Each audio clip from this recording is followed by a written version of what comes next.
Alrighty, ladies and gentlemen, 4.4, day 3, exponential and log equations. We're going to be solving log equations where the equation is a mix of log terms and regular numbers. Okay, now in order to do this, we're going to have to remember converting between log and exponential forms. In the box, you can read that real quick. But basically, that definition allows us to take something like in the first example here, log base 3 of 81 equals 4 into exponential form. Now remember, that turns us into 3 to the 4th equals 81. Okay, now there's just a equation that's in a little bit better form depending on what we're trying to do, but that would be all I'm asking for now. And you might remember that as an example we did earlier. Okay, but we're going to use that skill to solve equations by getting the x in a better position. Let's do that now. Okay, if we encounter an equation we're trying to solve, and we've got the mix of logs and non-logs, we can convert the equation to exponential form if we can isolate the variable that way. Okay, so using the same exact thing we just did, log base 6 of x equals 2, allows us to turn this into 6 squared equals x. Well, of course, 6 squared is 36, so this equation gives me x equals 36. Now remember, I have to be able to take the log of a positive number, and with 36 going in place of the x, that does qualify as something we can do, so that's our final answer. Okay, our next example is a little messier. Excuse me again. Okay, we can do almost exactly what that first example was. I had log base 3 of 81 equals 4. It's almost the same exact numbers, but here we go. This turns into now 3 to the 4th equals, now instead of an 81, it's an x plus 7. It's a very bad plus sign, but there we go. Excuse me again. Okay, now you need to be able to work out the power, and 3 to the 4th equals 81, and that's x plus 7. And of course, subtracting 7 from both sides, gets me a 74. And again, 74 plugged in there does not give me a negative inside of a log, so it is something I get to keep. Okay, moving on, log base 2 of 5x minus 13 equals 6. Again, still same basic idea. I can go 2 to the 6th now and make that equal to 5x minus 13. The only question is what's 2 to the 6th, and that's 64. And we've got ourselves a 5x minus 13. Adding 13 to both sides gets me an unfortunately relatively messy 77 in this case. And that still leaves me with a 5x dividing by 5. Okay, and I'm going to go with a fraction. Of course, if you want to go the decimal version of that, that's fine. But plugging that 77/5 back into the original, now it might not be super obvious, but if I do work that out, it does give me a positive result. So I get to stick with what I've got. Okay, now if we've got more than one log, if you remember our last assignment, sometimes you could take those logs and smash them together. Okay, now can we just drop the logs in this case? Before it was all logs and we couldn't do it. Maybe if we have a mix of regular logs and regular numbers, then we can do it. Okay, well let's check it out real quick. Log base 3, 81, that's a fancy way to say 4. Log base 3 and 9 is a fancy way to say 2. And we've got 4 minus 2 equals 2, so that equation definitely works. But if I try dropping the logs here, I get 81 minus 9 equals 2, and that is certainly a very, very bad thing. All right, so it seems like we're in bad shape. If we do it with addition instead, okay, now you might remember some of those numbers from before. This right here, log base 2 of 64 is really 6. Log base 2 of 4 is a 2.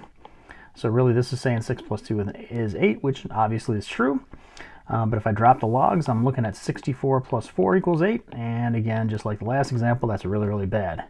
So we cannot drop those logs. The only way we can mess with what we're going to mess with today is we can get a single log on one side, single number on the other, and then we'll be good to go.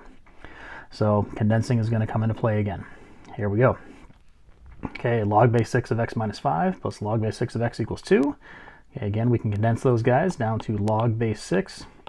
Okay, now again, we have some distribution going on there, so it's x squared minus 5x, and that's going to equal 2. Okay, now doing the conversion gets me 6 squared equals x squared minus 5x. And of course that's 36.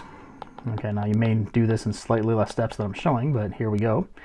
Need a 0 on one side since I'm dealing with an x squared. So 36 is on the right side now. This enables me to do some factoring. Breaking up 36 to make a minus 5 is going to leave me with an x plus 4 and an x minus 9. So we've got negative 4 and positive 9.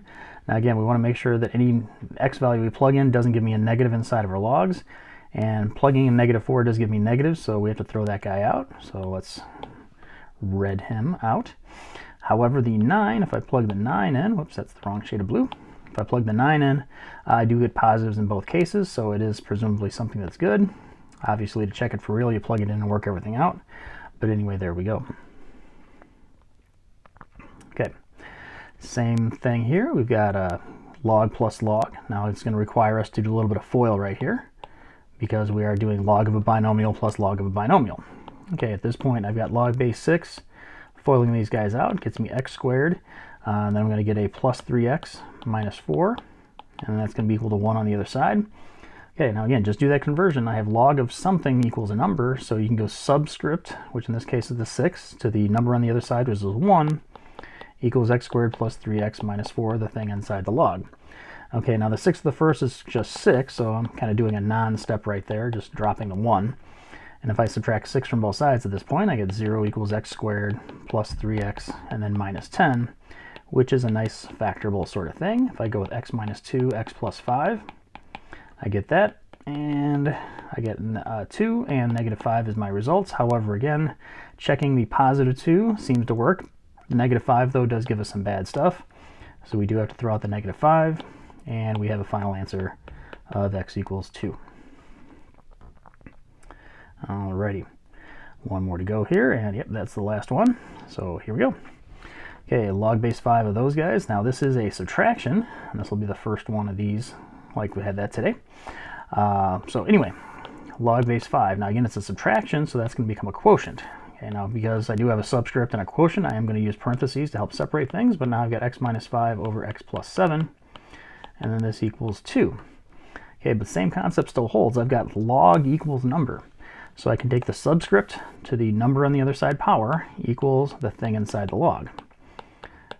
Okay, and in a case like this, I'd look at that and say, ooh, that 5 squared looks a little messy, but you know what? Hey, that's just 25. And then I've got x minus 5 over x plus 7. Okay, now if every fiber of your being is trying to factor something, you're unfortunately going to be disappointed here because there is no factoring to do. There is cross multiplication to do, though. So as I cross multiply, whichever order I choose to do it, I'll do the 25 and the x plus 7 first. So I get 25x plus, now 25 times 7 is 175. And then the other cross multiplication is a very simple x minus 5. And then we kind of roll with this. Subtracting x from both sides gets me a 24x plus 175 equals negative 5. And I'll subtract my 175 and get 180. So 24x equals negative 180. And I'm going to have to figure out how to reduce that. So anyway, I've got, let's see, let's reduce by, 4 sounds promising. If I reduce by 4, I get 6 on the bottom. I might end up doing a little more reducing, pardon me. But if I reduce that by 4, I get 45 over 6. Yep, that sure does reduce a little bit further, and it's a negative. And that reduces by 3 to get me a negative 15 over 2. Okay, now negative 15 over 2, you might look at that and go, oops, wait a minute, that's going to give me a negative inside my log, so I do have to throw that out, and what I'm left with is no solution. Alrighty. Well, anyway, that is it. Take a look at that. Show up to class if you got questions. Other than that, I'll see you guys later. Bye.